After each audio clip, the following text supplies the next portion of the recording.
Good evening, everyone. Welcome to the Journey to Become Wealthy. My name is Kelvin and it is Monday. Hopefully, you all have started the day off good, start this week off good. You all know we have a short week due to the holiday, so I want to start off with saying happy holidays to everyone. And I know I've been out for quite some time, right? I was out on a work trip and now I'm back, so I got to get back to our regular scheduled videos. But before I get too deep into what's going on this week, because there's a lot going on in the market, the crypto market around the world, and we're going to try and talk about all of that. We're just going to try and touch on a little bit of it, and I'm trying to give you all a video every day so we can stay up to date on what's happening. But make sure you like, subscribe to the channel, hit that notification bell so that you get notified when I make videos, right? So let's talk about it. We're going to start off with crypto. You all know, if you've been following me, we have been talking about a crypto winter and how crypto was coming down hot and heavy. It was not getting the traction or the attention that it normally gets. So it was not very little profitability. We took out most of our money and we left a little piece in different brokerages, right? I say brokerages like Coinbase, Gemini, Webull. We saw a couple of them crash, right? Terra Luna, we saw it crash. We saw it crash and burn, along with several other things. And now, you all, we have the news of FTX. So I'm sorry I'm just now addressing this because I know this happened last week, but hopefully none of my followers, none of you all, my friends, family, and just loved ones, hopefully none of you all were using FTX because a lot of people lost millions of dollars fooling with FTX, right? If you were using FTX as a brokerage, the guy Sam Bankfried, or how Bankman Fried, or however you say his name, he, I won't say scammed, I'm gonna say scammed loosely, but scammed a lot of people out of millions of dollars trying to buy crypto and using their money to invest in other ways. He sent the company bankrupt. There were a lot of people out here endorsing his company, so I'm pretty sure it had a lot of traction behind it, and a lot of people lost money. So I am sorry for you all. Hopefully you all get some reparations or some type of money back out of what you lost. But hey, we gotta continue to move forward and try and make money where we can. So crypto, if you following me, hopefully you had already sold out and you already been chilling out on crypto, right? We put that to the side, right? That we know we did what we could. We put it to the side, and I had already talked to you guys about how I thought that Bitcoin and Ethereum had the potential to come way down. Well, at this point, they have crashed, right? With things like this, when things like this happen, not only those investments like Bitcoin, Ethereum, and Doge and Shiba Inu and everything else, they are being affected. So those things are plummeting, along with stocks. The stock price for companies like Coinbase, it is taking a hit. So anything you see in that way related to that area, right? Crypto investments, crypto companies, be looking for the downside. Hopefully you took out profit, or hopefully you hit a stop loss and got out of those. Because that is my current opinion, right? We're going to get out of those and we're going to watch them plummet until we catch a bottom. Now, if at some point we do find a position to get back in it, to ride the wave back up, we'll do that. But at this time, it is not the time, right? So, now we talked about that. You already know we got to talk about the stock market, right? So, this is a holiday week, a very short week, right? This week ends on Wednesday. The market will be closed on Thursday, and we'll have a very short day on Friday. If you watched the markets trade today, you saw it was very low volume, very low volatility. So there was not an extreme amount of money to be made, but there was money to be made to the up and downside. One thing that I actually recently learned is that RobinHood now has the ability to do 0 days to expiration on every day of the week for SPY and QQQ. Those are extremely risky, but they do pay out if you pull it out in the right direction, right? So if you say it's gonna be puts and it goes down, you get paid. If it says calls and it goes up, you get paid. And those 0 day to expire options are extremely cheap, so you can get a lot of them, and you can get a lot of price action based on just picking the right direction that they're gonna move.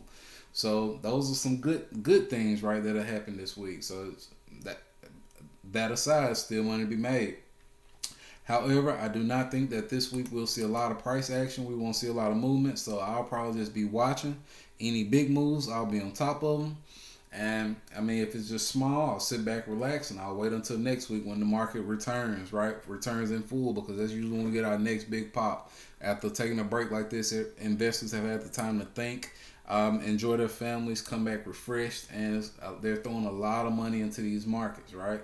Especially with the holidays coming up, you'll see a lot of money being pulled out of the markets, right? So be looking for the downside. Y'all see that wink? Be looking for the downside on a lot of these things.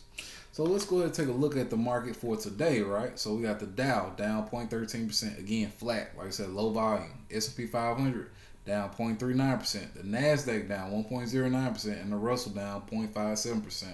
I always say you can tell when the market is flat, when the VIX is down, along with the rest of the index. Because normally when the rest of the indexes are down, the VIX is up because this is our fear and greed number, right?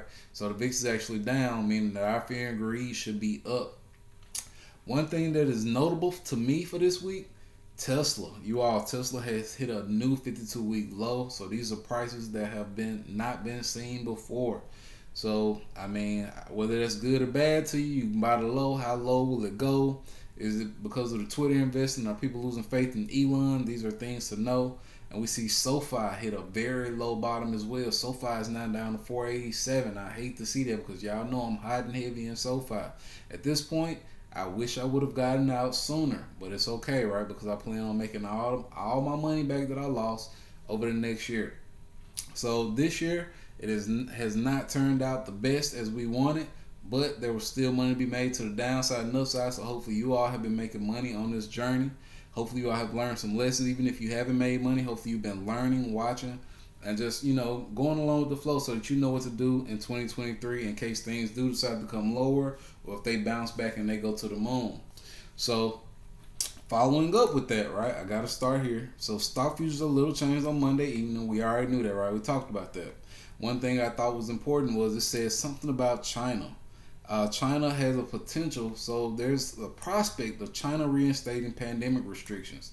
This is going to be bad for us if that happens. So China saw its first death in the mainland from COVID since May over the weekend. It prompted fears amongst investors that the country could bring back restrictions meant to slow down virus spread, which would hurt business. You all know. We saw some of the supply and demand kind of come back, and we saw prices kind of trying to come down a little bit with inflation. But if this happens, we know that this is going to restrict supply and demand again, right? The ability to ship things where they need to be, the ability for our economy to produce what we need, especially around the holidays.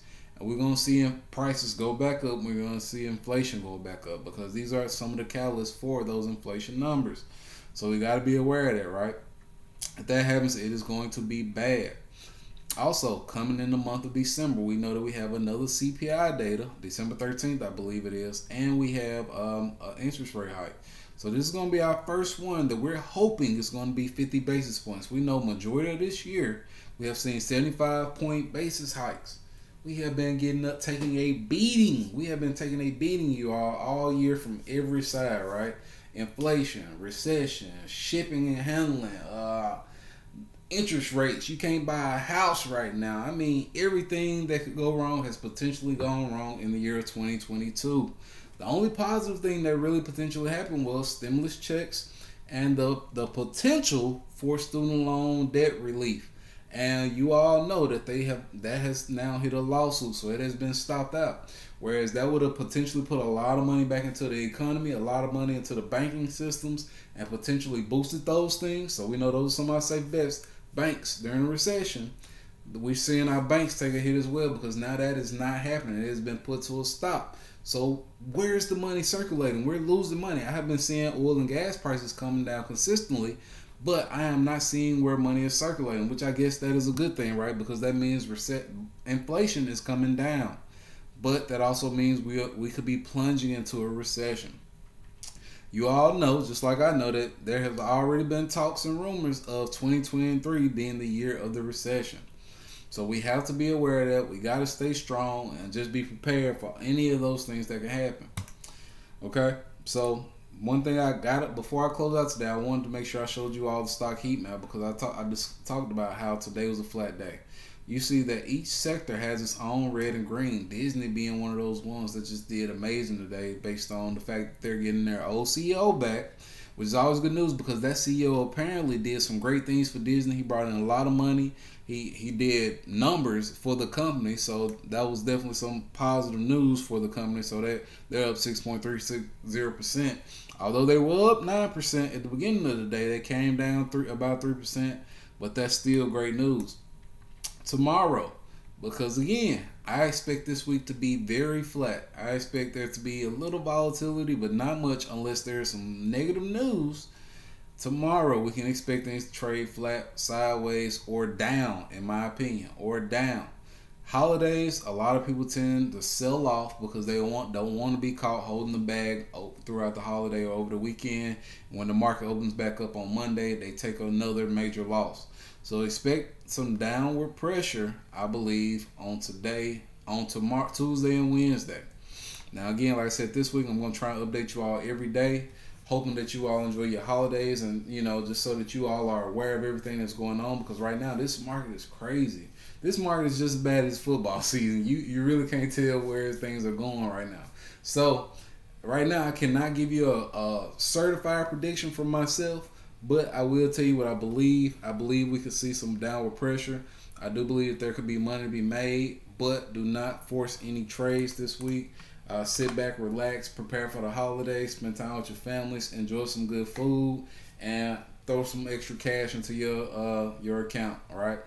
So that's what I have for you guys. Hopefully you enjoyed the video. If you have any questions, comments, make sure you let me know in the comment section, or feel free to text me, email me. I'll be checking in with you guys again tomorrow. Make sure you make some money, and I'll see you guys later.